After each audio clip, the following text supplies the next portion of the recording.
Now mutual fund taxation में last lecture में हमने ये सब कर लिया है, म्यूचुअल फंड टैक्सेशन, ठीक है, जिसमें आपने क्या देखा था लास्ट लेक्चर में, इक्विटी फंड्स है, अगर इक्विटी फंड्स, अगर इक्विटी फंड मतलब इक्विटी शेयर में आपने इन्वेस्ट किया है, इक्विटी फंड्स है, समझो इक्विटी फंड्स है, तो अगर वो आप बेच रहे हो एक साल के अंदर, मतलब एक साल के अंदर ही बाइंग सेलिंग कर, बाइंग और सेलिंग हो गया आपका, खरीद के बेच दिया आपने, बराबर है, एक साल के अंदर, तो उसको क्या होता है बेटा, उसको क्या बोलते हैं हम लोग, अगर उधर कुछ भी गेन अराइज हुआ तो क्या बोलते हैं, क्या देखा था लास्ट लेक्चर में, अगर एक साल के अंदर खरीद के बेचा और गेन हुआ आपको तो उसको बोलते हैं शॉर्ट टर्म कैपिटल गेन, ठीक है। तो याद रखना, अगर आपका इक्विटी फंड में होल्डिंग 1 ईयर तक है, 1 ईयर के अंदर आपने खरीद के बेचा तो आपको शॉर्ट टर्म कैपिटल गेन होगा, और शॉर्ट टर्म कैपिटल गेन पे याद रखना कितना परसेंट टैक्स है, 15% टैक्स, एमसीक्यू के लिए बहुत इंपॉर्टेंट है, 15% टैक्स है, but short term capital gain पे कितना परसेंट टैक्स लगता है बेटा, 15% है, याद रखो, चाहे वो शेयर मार्केट हो या म्यूचुअल फंड हो, हर जगह 15% ही है शॉर्ट टर्म कैपिटल गेन पे, ठीक है। लॉन्ग टर्म कैपिटल गेन का क्या देखा था हमने, अगर होल्डिंग पीरियड अपने सिक्योरिटीज का, इक्विटी फंड्स में होल्डिंग पीरियड अगर आपका कितना है, मोर देन अ ईयर है, इक्विटी सिक्योरिटीज में, इक्विटी फंड्स में holding period more than a year, मतलब वो आपने शेयर या जो इक्विटी फंड्स में आपने इन्वेस्टमेंट किया है उसको आपने एक साल से ज्यादा होल्ड करके रखा, मोर देन 1 ईयर, ठीक है। फिर एक साल के बाद आपने क्या किया, उसको होल्ड किया और बेच दिया, सेल कर दिया, सेल करने पे जो आपको गेन हुआ, प्रॉफिट हुआ अगर, तो उसको बोलेंगे लॉन्ग टर्म कैपिटल गेन, ठीक है, क्या बोलेंगे उसको, long term capital gain. Loss होगा तो लॉन्ग टर्म कैपिटल लॉस, और इधर लॉस होगा तो शॉर्ट टर्म कैपिटल लॉस, ठीक है। तो आपको अगर गेन हो रहा है तो लॉस होगा तो टैक्स भरना नहीं है, नॉर्मल सी बात है, लॉस होगा तो टैक्स बच जाएगा अपना, ऊपर से सेट ऑफ मिल जाएगा, किसी और इनकम से आप उसको सेट ऑफ कर सकते हो, अगर कोई और आपका गेन हुआ है तो उससे आप सेट ऑफ कर सकते हो, ठीक है। चलो तो long term capital gains, long term capital gain में नॉर्मल सी बात है, अगर लॉस हुआ है, शॉर्ट टर्म कैपिटल लॉस है, तो कभी उस ईयर में आपको शॉर्ट टर्म कैपिटल गेन भी हुआ रहेगा, उसमें से सेट ऑफ कर लो ना यार, क्या टेंशन है। तो लॉन्ग टर्म कैपिटल गेन्स में देखो, अगर holding period is more than a year है, क्या मोर देन अ ईयर, क्या बेटा, holding period more than a year है, एक साल के ऊपर है, एक साल तक होल्ड किया, उसके बाद आपने उसको कभी भी बेच दिया एक साल के बाद, आफ्टर अ ईयर, तो आफ्टर ईयर आप उसको बेचोगे तो उधर जो गेन होगा at that time, whatever gain will you get, whatever gain will be there, that is what, yes, that is what long term capital gain, what बेटा, long term capital gains if holding period is more than 1 year, and after 1 year अगर आपने उसको बेचा तो जो भी gain arise होगा that will be what long term capital gain, simple, whatever gain will be there that is what long term capital gain। और long term capital gain हुआ ना बेटा तो उसका टैक्स प्रोविजन क्या है, उसका टैक्स प्रोविजन क्या देखा था आपने, कि अगर लॉन्ग टर्म कैपिटल गेन है up to ₹1 lakh, long term capital gain up to ₹1 lakh तक नो टैक्स, अगर 1 लाख तक आपको लॉन्ग टर्म कैपिटल गेन हुआ है तो कोई टैक्स नहीं भरना है, बट अगर 1 लाख के ऊपर गया ना, समझो 1,20,000 का गेन हुआ आपको, लॉन्ग टर्म कैपिटल गेन कितना हुआ, 1,20,000, तो कितना गया ऊपर, 1 लाख के अबव कितना गया, 20,000, तो वो 20,000 के ऊपर चुपचाप 10% का टैक्स भर दो, 20,000 का 10% हो गया 2,000 रुपीज, तो 10% LTCG with no indexation benefit, कोई इंडेक्सेशन का बेनिफिट नहीं मिलता, बराबर है, इसमें कोई इंडेक्सेशन का बेनिफिट नहीं मिलता है, याद रखो। सो अबव 1 लाख गया तो 10% LTCG, बराबर है, with no indexation benefit, indexation benefit नहीं मिलता। देखो इंडेक्सेशन बेनिफिट मिलेगा ना तो आप बेनिफिट में रहते हो, याद रखो, क्योंकि इंडेक्सेशन बेनिफिट क्या करता है, प्राइस इन्फ्लेशन को भी कंसिडर करता है, कॉस्ट इन्फ्लेशन इंडेक्स कितना हुआ है, बराबर है, तो नहीं मिलेगा तो थोड़ा अपने लिए अच्छा नहीं है, बराबर है, मालूम पड़ा। लेकिन ये इंडेक्सेशन बेनिफिट आपको डेट फंड में मिलेगा, जिधर आपका होल्डिंग 3 साल के ऊपर होता है उधर इंडेक्सेशन बेनिफिट मिलता है लॉन्ग टर्म कैपिटल गेन में, ठीक है। तो ये याद रखना, ये लास्ट लेक्चर में भी बता चुका हूं मैं सब, ठीक है। लॉन्ग टर्म कैपिटल गेन हुआ अगर इक्विटी फंड में तो अप टू 1 लाख तक नो टैक्स, 1 लाख के ऊपर गया तो 10% टैक्स, 10% LTCG, और सब में कॉमन क्या रहेगा, देखो 4% सेस वो कॉमन है, बराबर है। हेल्थ एंड एजुकेशन सेस वो कॉमन चीज है, कोई भी टैक्स आएगा लास्ट में वो 4%, जितना टैक्स आया उसका 4% आपको HEC भरना ही है, सेस भरना है, हेल्थ एंड एजुकेशन सेस, ठीक है, वो कॉमन है।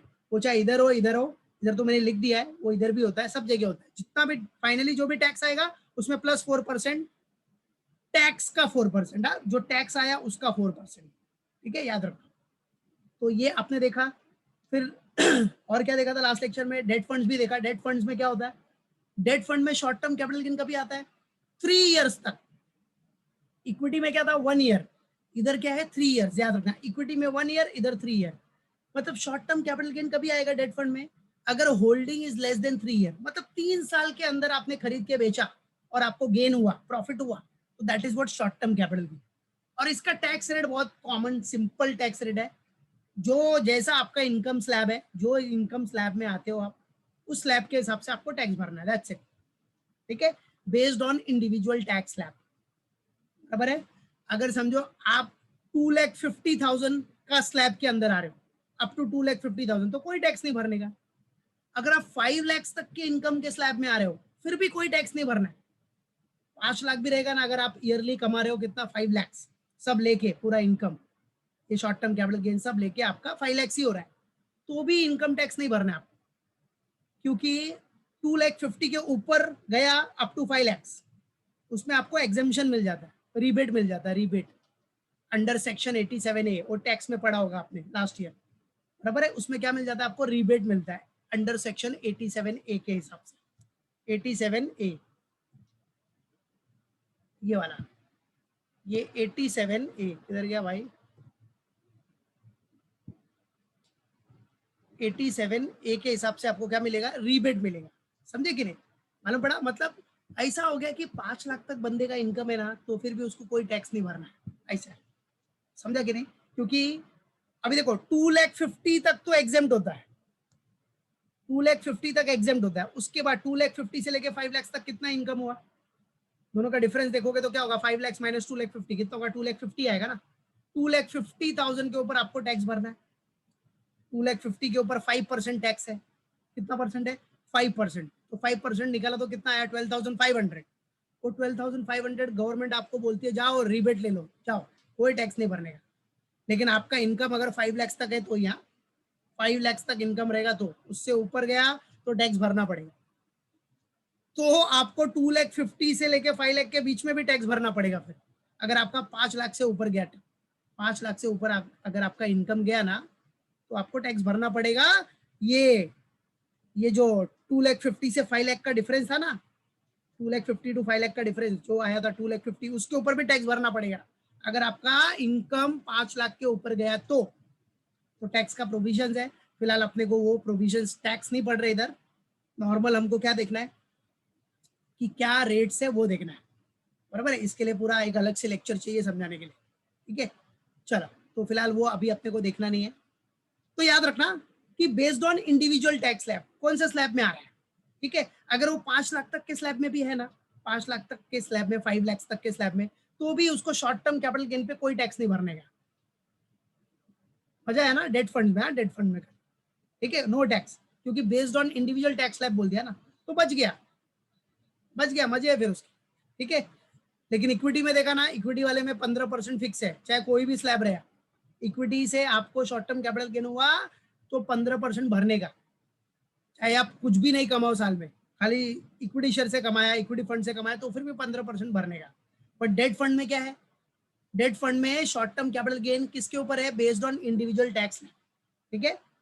और लॉन्ग टर्म कैपिटल गेन क्या है, long term capital gain, long term capital gain इसमें क्या बेटा, अगर होल्डिंग पीरियड 3 ईयर्स से ज्यादा है, if your holding period is more than 3 years, more than what बेटा, 3 ईयर्स, 3 साल से ज्यादा का होल्डिंग पीरियड है, 3 साल से ज्यादा, मोर देन 3 ईयर्स, तो भाई 3 साल से ज्यादा होल्डिंग पीरियड है, फिर वो 3 साल के बाद ही आपने क्या किया, उसको बेच दिया भाई।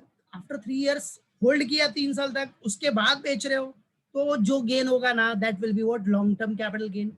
और लॉन्ग टर्म कैपिटल गेन पे आपको कितना परसेंट टैक्स भरना है, लॉन्ग टर्म कैपिटल गेन में, डेट फंड में, डेट फंड में कितना परसेंट टैक्स भरना है, 20% टैक्स।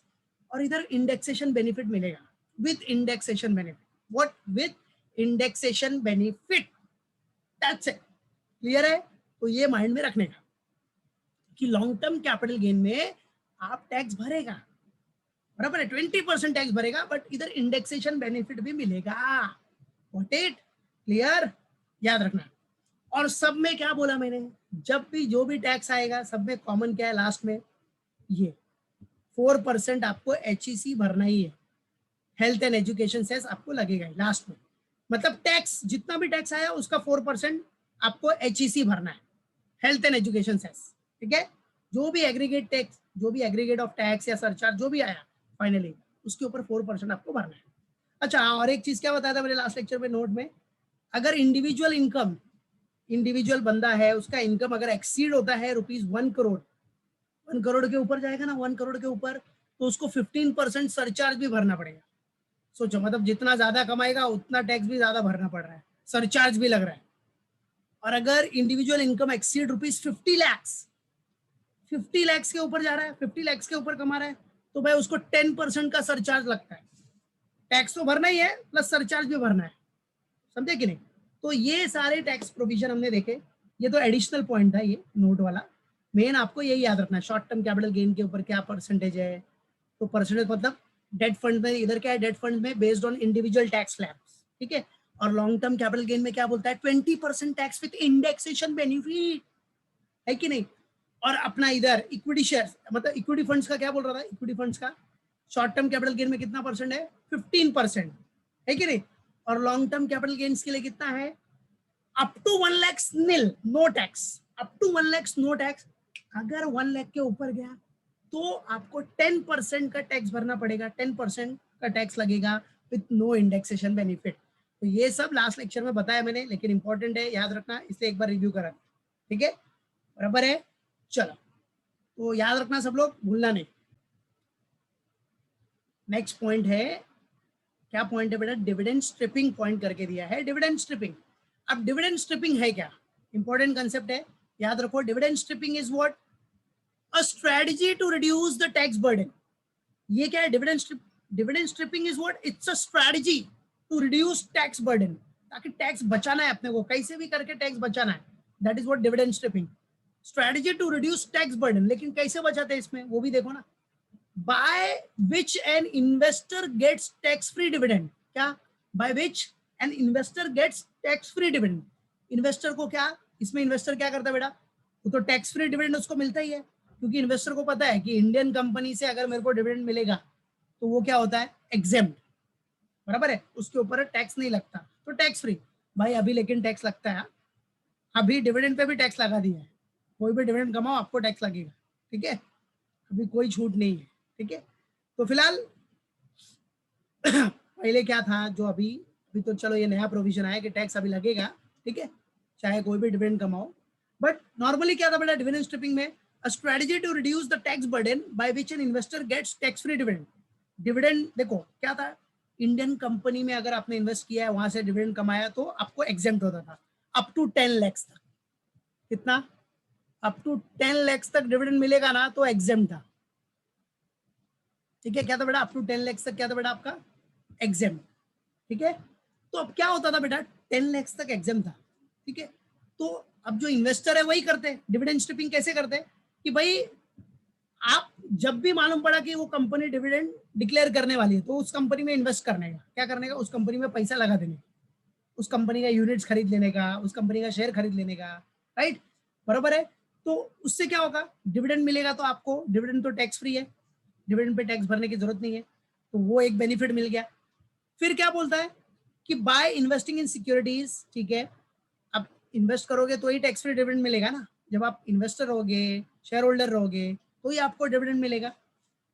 एंड इनकर शॉर्ट टर्म कैपिटल लॉस। और उसके बाद क्या करते थे पता है, जब कंपनी डिविडेंड दे देगी ना, कंपनी ने, समझो कंपनी ने आज डिविडेंड दे दिया, ठीक है, बराबर है, रिकॉर्ड डेट पे जो भी है उसके बेसिस पे डिविडेंड दे दिया कंपनी ने।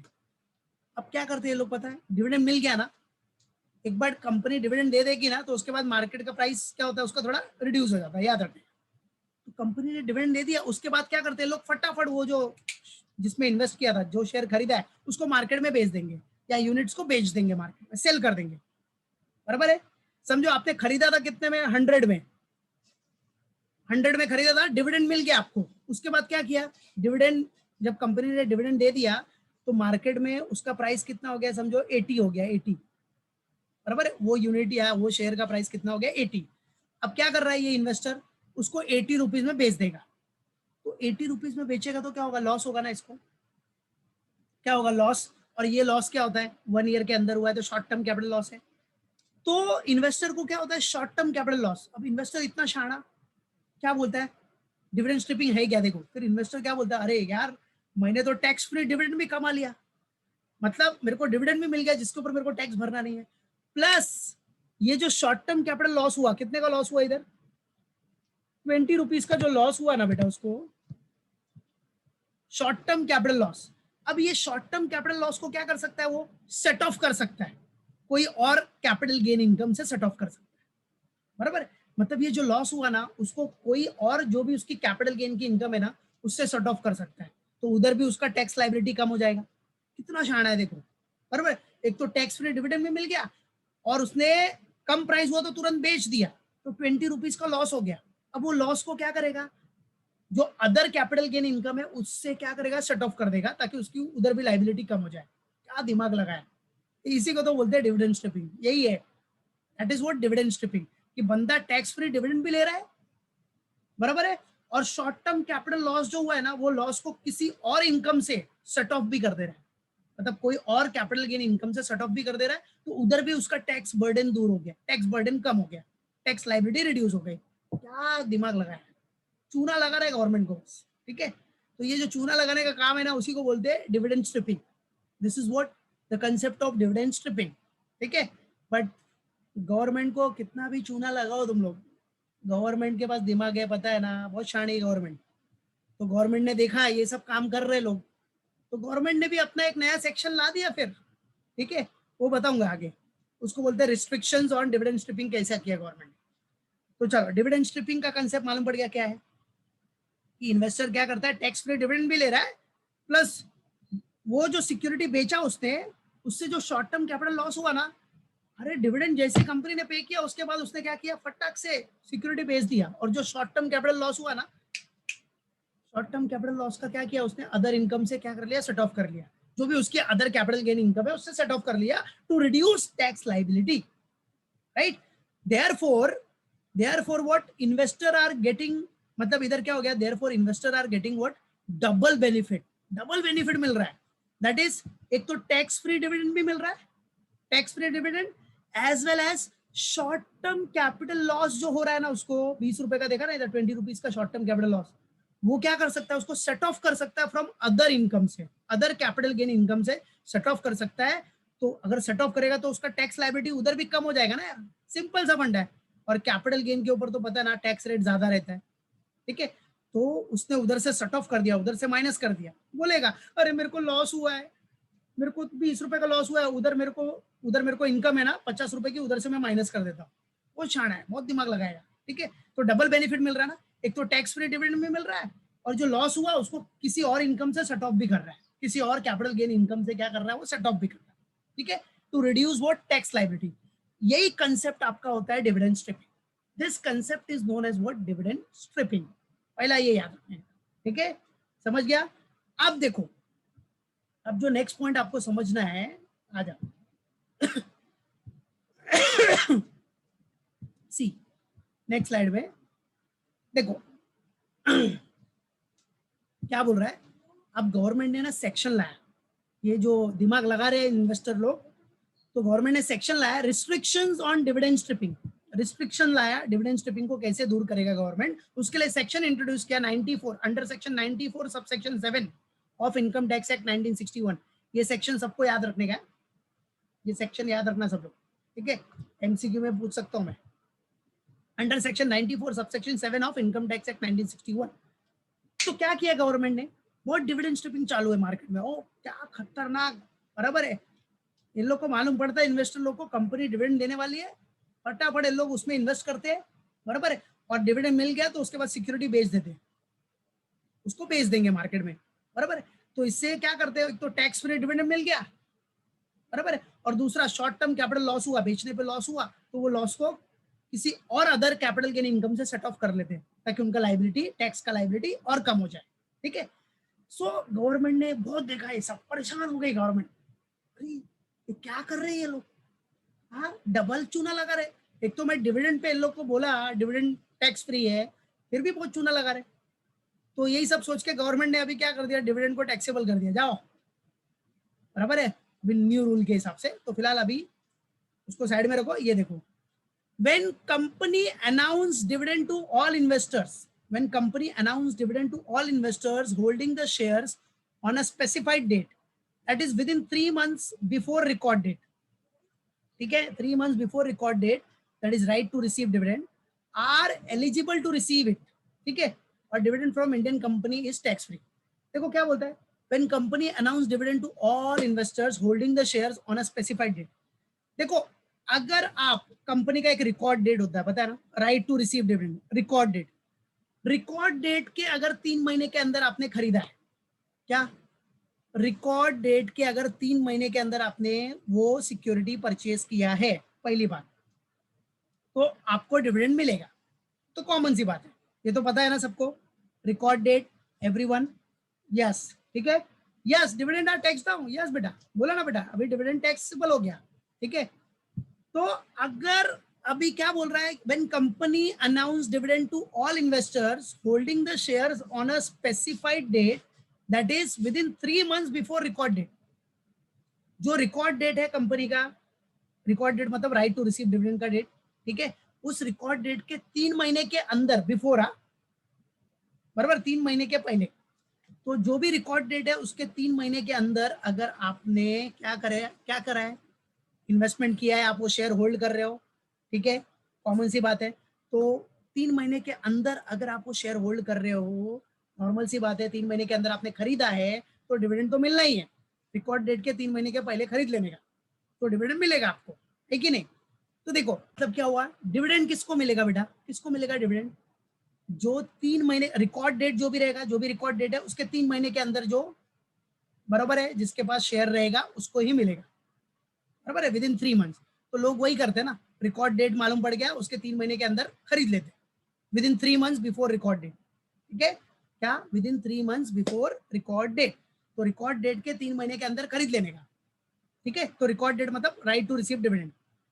अब एक बार जब, ठीक है, खरीद लिया, 3 महीने के अंदर खरीद लिया, रिकॉर्ड डेट के 3 महीने के अंदर खरीद लिया, शेयर होल्डर बन गया, फिर उसके बाद डिविडेंड मिल जाएगा आपको रिकॉर्ड डेट पे। So once the dividend is paid, एक बार अगर डिविडेंड पेड हो गया तो the stock goes ex dividend and begins to trade at a lower price. अब डिविडेंड एक बार कंपनी ने पेड कर दिया ना, तो उसके बाद मार्केट में क्या होता है, उसका प्राइस, जो शेयर का प्राइस है या यूनिट्स का प्राइस, वो कम हो जाता है, ठीक है। तो इन्वेस्टर क्या करता है बेटा, अब इन्वेस्टर क्या करता है, फटाफट, बराबर है, क्या करता है, उसको बेच देता है, बेच देगा।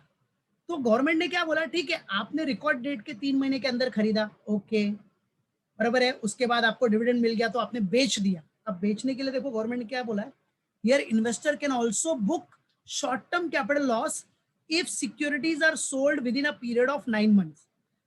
अब रिकॉर्ड डेट के 9 महीने के अंदर, रिकॉर्ड डेट है, बराबर है, उसके बाद 9 months, रिकॉर्ड डेट के बाद का आफ्टर, ठीक है। बिफोर वाला क्या था, रिकॉर्ड डेट के 3 महीने के पहले जो रिकॉर्ड डेट है, समझो ये रिकॉर्ड डेट है आपका, इधर देखो, इधर दिखाता हूं, अभी ये आपका है रिकॉर्ड डेट, समझो रिकॉर्ड डेट ले लिया आपने, क्या 1 अप्रैल, ठीक है। तो इसके 3 months, विद इन 3 months पहले, हाँ विद इन 3 months, ये रिकॉर्ड डेट है, 3 months के पहले आपने खरीद लिया तो आपको रिकॉर्ड डेट पे डिविडेंड मिल गया। उसके बाद 9 months, विद इन 9 months, बराबर है, 1 अप्रैल से लेके विद इन 9 months तक आफ्टर रिकॉर्ड डेट के बाद 9 महीने के अंदर अगर आपने सिक्योरिटी बेच दिया, ठीक है, तो आपको समझो लॉस हुआ तो आप short term capital loss book कर लोगे, है कि नहीं, क्या शॉर्ट टर्म कैपिटल लॉस आप क्या करते हो बेटा, बुक कर लेते हो, ओके। तो देखो वही चीज है, हाँ, sold within a period of 9 months, 9 months in case of what, mutual fund पढ़ रहे हैं ना, तो 9 months in case of mutual fund units, और शेयर मार्केट के लिए 3 months है, शेयर मार्केट के लिए क्या पीरियड है सब लोग याद रखना, शेयर मार्केट के लिए ये जो 1 अप्रैल के बाद है ना, शेयर मार्केट होगा ना, अगर शेयर मार्केट सिक्योरिटीज वाला मार्केट, तो उसमें इधर क्या है 3 मंथ्स है, विद इन 3 मंथ्स, ठीक है। बट म्यूचुअल फंड के लिए 9 मंथ्स है इधर। बाकी ये प्रोविजन सेम है, ये प्रोविजन सेम है, रिकॉर्ड डेट के पहले के 3 मंथ्स के अंदर ये सेम प्रोविजन है, ठीक है। क्या रिकॉर्ड डेट है, रिकॉर्ड डेट के पहले, बिफोर, बराबर है। जो भी 3 महीने के अंदर अगर आपने खरीदा है तो रिकॉर्ड डेट पे आपको डिविडेंड मिलेगा। और रिकॉर्ड डेट के बाद, रिकॉर्ड डेट के बाद जो 9 मंथ्स आएगा उसके अंदर अगर आपने बेच दिया, बराबर है, तो आप short term capital loss book करते हो, बराबर है, बुक कर सकते हो, ओके। तो वही चीज दिया, देखो here investor can also book what, क्या, short term capital loss if securities are sold within a period of 9 months, record date के बाद के पीरियड में, ठीक है। वो भी रिकॉर्ड डेट के बाद 9 महीने के अंदर आपने उसको सिक्योरिटी बेचा और लॉस हुआ, तो क्या करते हो आप, उसको short term capital loss book कर सकते हो, ठीक है। अब क्या होता है, गवर्नमेंट ने बोला कि चलो ऐसा केस है ना, आपने रिकॉर्ड डेट के पहले 3 महीने के अंदर जो खरीदा था, बराबर है, डिविडेंड लेने के लिए आपने खरीदा, डिविडेंड मिल गया, डिविडेंड मिलने के बाद 9 महीने, रिकॉर्ड डेट के बाद के जो 9 महीने के अंदर आपने बेच दिया उसको, तो आप short term capital loss book कर सकते हो, कोई बात नहीं। अब गवर्नमेंट ने रिस्ट्रिक्शंस क्या लाया इसमें, in case of restrictions on dividend stripping, government ने क्या बोला, now investor have to adjust that short term capital loss out of tax free dividend and balance short term capital will be set off from other capital gain income. अब government ने क्या दिमाग लगाया, ठीक है चलो, अब गवर्नमेंट ने क्या बोला, देखो इधर, अब गवर्नमेंट ने क्या बोला कि भाई आपको अभी समझो रिकॉर्ड डेट पे डिविडेंड मिल गया, कितना, 10 रुपीज का डिविडेंड मिला, ठीक है, बराबर है। और रिकॉर्ड डेट के बाद आपने सिक्योरिटी सोल्ड किया तो आपको कितना, 30 रुपीज का लॉस हुआ, 30 रुपीज का क्या हो गया, loss, short term capital loss. तो गवर्नमेंट ने क्या बोला, पहले क्या करते थे लोग इन्वेस्टर जब ये 94 का, जब ये सेक्शन 94 सब सेक्शन 7 का रिस्ट्रिक्शन नहीं आया था, तभी क्या करते थे, एक तो क्या ये टैक्स फ्री डिविडेंड हो गया 10 रुपीज, वो भी मजा, वो भी मजा है इन्वेस्टर लोग को। और ये जो 30 रुपीज का लॉस है वो किसी और इनकम से सेट ऑफ कर देते थे, किसी और कैपिटल गेन इनकम से सेट ऑफ करके टैक्स का लाइबिलिटी कम कर लेते थे। अब गवर्नमेंट ने क्या बोला, अब दिमाग मत लगाओ इन्वेस्टर लोग, इन्वेस्टर लोग दिमाग मत लगाओ, याद रखो, अगर ये केस आ गया, रिकॉर्ड डेट के पहले 3 महीने के अंदर आपने खरीदा है और रिकॉर्ड डेट के बाद डिविडेंड मिलने के बाद विद इन 9 मंथ्स आपने बेच दिया और शॉर्ट टर्म कैपिटल लॉस हुआ, तो जितना भी लॉस है, सबसे पहला 30 रुपीज का लॉस को ये 10 रुपीज से सेट ऑफ कर दो, जो आपको डिविडेंड मिला ना उससे माइनस कर दो, मतलब 30 माइनस 10 कितना हो गया, 20। तो गवर्नमेंट ने दिमाग अच्छा लगाया ना, ये लॉस हुआ है ना, 30 रुपए का लॉस हुआ ना आपको, लेकिन 10 रुपए का इनकम भी हुआ ना, डिविडेंड मिला ना 10 रुपए का, 10 रुपीज का डिविडेंड मिला ना, इनकम हुआ ना। अब क्या करो, 30 माइनस 10 करो, कितना हो गया, 20 रुपीज। ये 20 रुपीज ही आप क्या कर सकते हो, अब other income, other capital gain income से सेट ऑफ कर सकते हो, बस ये 20 रुपीज ही आप अदर कैपिटल गेन इनकम से सेट ऑफ कर सकते हो, दैट्स इट। दिमाग लगाया ना गवर्नमेंट ने। और एक एग्जांपल लो, समझो अगर इधर क्या हो गया, ये बंदे को इसने बेचा, सिक्योरिटी मार्केट में बेचा, ठीक है, मतलब जो म्यूचुअल फंड यूनिट्स है वो मार्केट में बेचा, तो अब इसको समझो बेचने पे 10 रुपीज का शॉर्ट टर्म कैपिटल लॉस हुआ, 10 रुपीज का। तो गवर्नमेंट क्या बोलेगी, 10 रुपीज का शॉर्ट टर्म कैपिटल लॉस हुआ ना, 10, इनकम कितना हुआ तेरे को, डिविडेंड 10, चल 10 माइनस 10 कितना हो गया, 0, खत्म, बराबर है, मतलब 0 खत्म, बराबर है, मतलब अब तू किधर भी कोई भी इनकम से सेट ऑफ कर नहीं सकता, कोई भी कैपिटल गेन इनकम से उसको सेट ऑफ नहीं कर सकता।